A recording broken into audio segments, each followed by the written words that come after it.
lower as living amongst and sharing a home with a dysfunctional crackhead who's against health.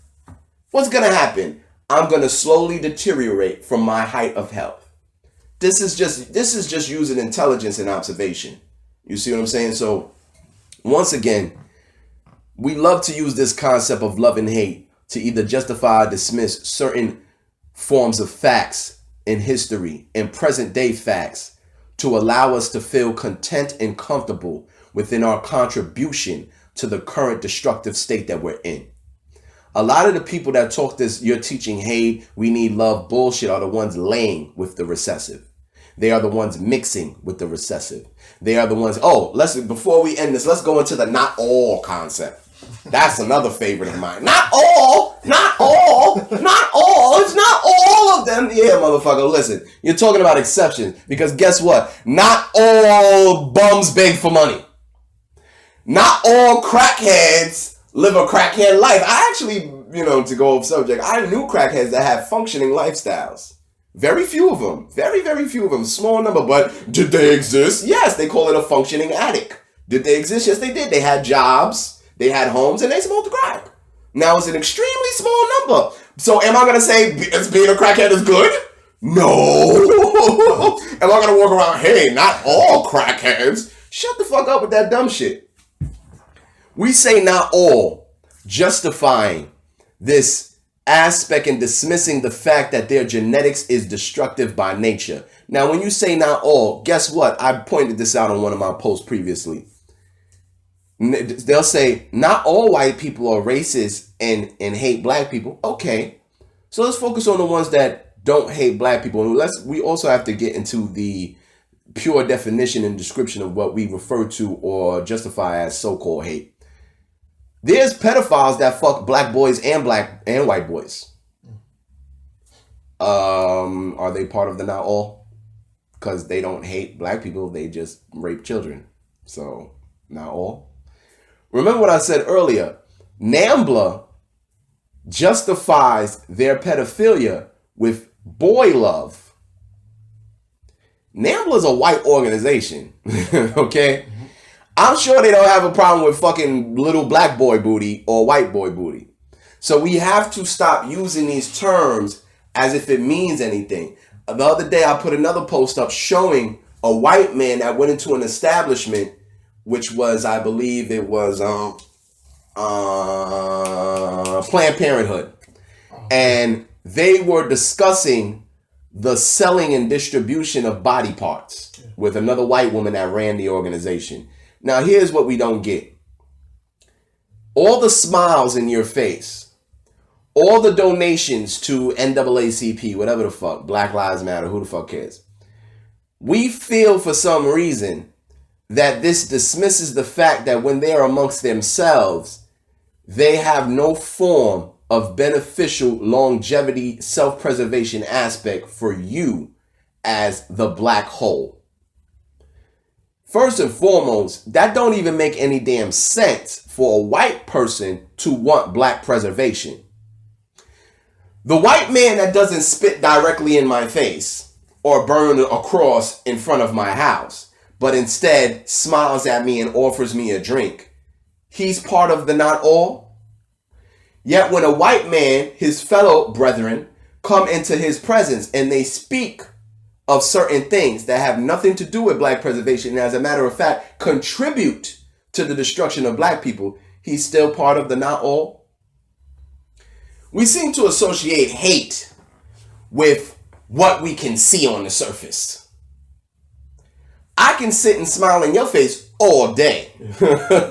Shake your hand, hug you, tell you I love you. As a matter of fact, if we remember not too long ago, before Trump became president, before we knew he was president, white people were talking about how much they love Obama.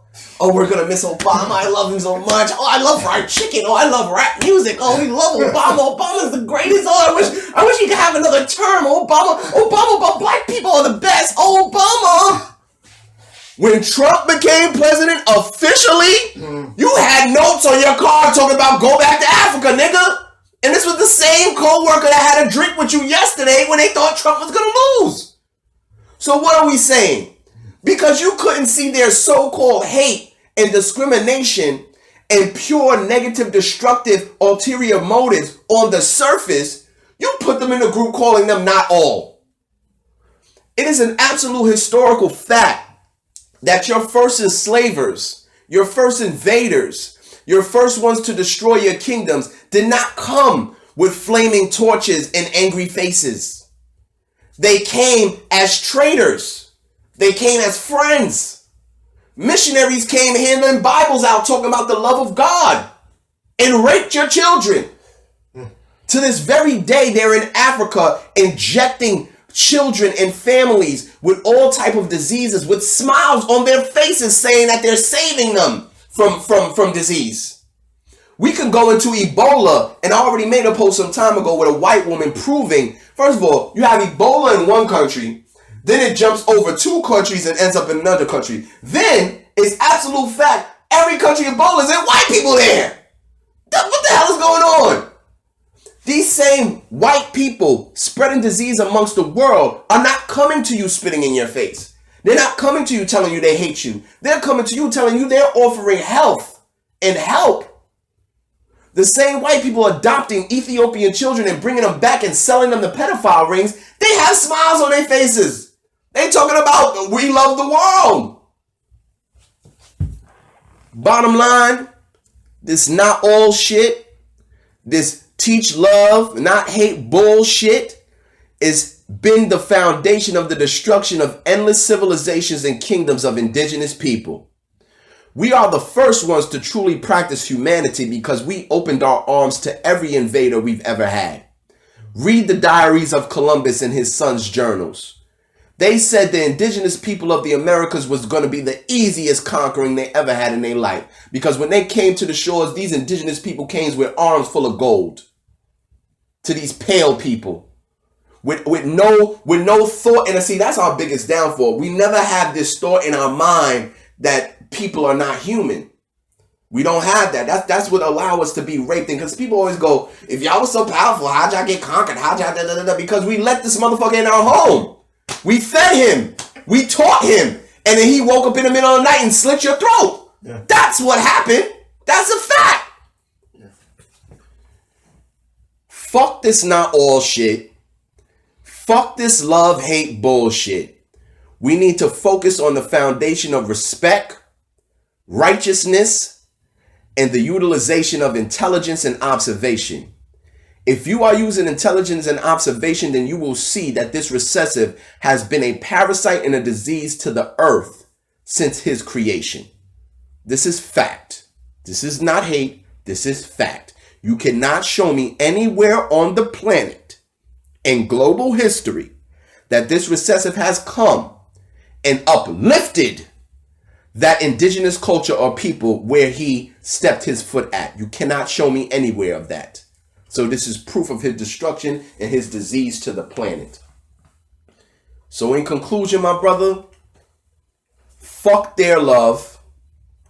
Fuck their concept of hate. If we are not dealing in righteousness, respect, the utilization of intelligence and observation, then we are just as lost as the ones that were before us that allowed our destruction and the ones today that sustain and continue our destruction. Before we go, let's focus on this word righteous. Can I use righteous in certain sentences and make sense? Let's put it like this. Oh man, I'm a righteous rapist. Does that sound right? Hell no. Now let's use another one. I love to rape. Can I say that? No. But wait. Can I use love in any aspect? I love to rape. I love violence, yo. Now I ain't gonna front. I love to fight. You've heard people say shit like that. Yeah. And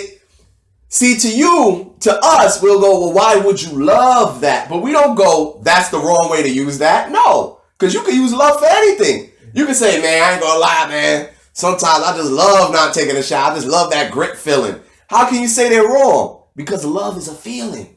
But if I say, man, it's righteous to rape a goat, that don't make no sense because the definition of righteousness doesn't fall under there. Look at the definition of love. It's just a feeling for something. That's all it is. I can love stomping people out. There's gang members that love shootouts. You see what I'm getting at? There's prisoners that love gang rape and violence in prison. Oh shit, what? Yo, it's on. I love this shit. Is that not the truth? But you cannot use the word righteous in a certain sentence dealing with the subject that you're referring to if it doesn't fit the definition of righteousness. Anything could fit the definition of love. I can love to kill. White people do, that's why they go hunting. I can love to kill. I can love to abuse. And am I using the word wrong? I'm using it right. But if I say it's righteous to beat a woman, that don't make no sense. But if I say I love to beat a bitch, I'm using the word right because that's what I love to do. So I say that to say these words are arbitrary. They mean nothing. And we keep throwing them around because it makes it so easy to justify and dismiss certain things using these words. Righteousness is precise. Intelligence exists in everybody, and it's using what you are born with. Observation is based on what you see. When we use these as foundations, you can't throw around this word love and hate miscellaneously. The same thing I just said earlier about the lion, the tiger, and the wolf. There's no hate involved with that. You know what's involved in that? Intelligence and observation. My intelligence tells me that this is a carnivorous predator. My observation shows me that he kills for survival. Now my intelligence forces me to say, don't go over there. No hate was involved in that, and no love was involved in that. It was purely intelligence and observation. So on that note, my brother, you know what I'm saying? We, as black people, the melanated true humans of this planet, we have to understand that in our indigenous cultures, respect was the foundation long before love. We have respect for each other. We have respect for our spouses. We have respect for other families and kingdoms. We use righteousness to uphold laws, to uphold justice. And we used intelligence to come to conclusions. This is the foundation we followed. Love is nothing but an emotion, and it can be used to fuel anything. Love can drive you to kill. Love can drive you to nurture. You understand what I'm saying? So it can be used in any way you choose. This is why when people use these words, they're using it to dismiss or justify a fact that they cannot confront themselves, or a guilt due to their contribution to the destruction of us as a whole. It's one or the other. But I'll cut it short on that one, my brother.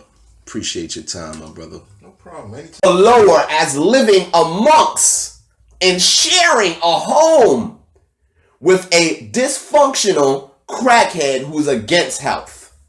What's going to happen? I'm going to slowly deteriorate from my height of health. This is just using intelligence and observation. You see what I'm saying? So once again, we love to use this concept of love and hate to either justify or dismiss certain forms of facts in history and present day facts to allow us to feel content and comfortable within our contribution to the current destructive state that we're in.